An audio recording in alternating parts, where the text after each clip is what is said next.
இவள் வேங்கை அல்ல, பூனை என்பது இவளுக்கு புரியவில்லை போலும்.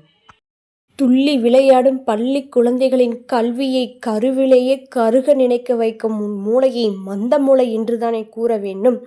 இப்படி கீழ்த்தரமாக யோசிக்கும் உன்னையையும் உன் மூளையையும் அழிக்கவே நான் இங்கே வந்திருக்கிறேன். மரியாதையாக இங்கிருந்து சென்றுவிடு.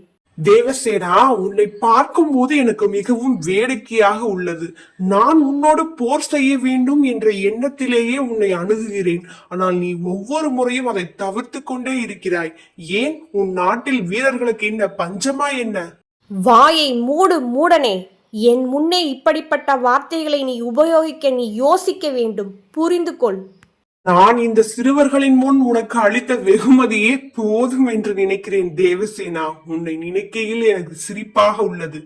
மீண்டும் மறுமுறை களத்தில் சந்திக்கலாம் தேவசேனா. வருகிறேன்.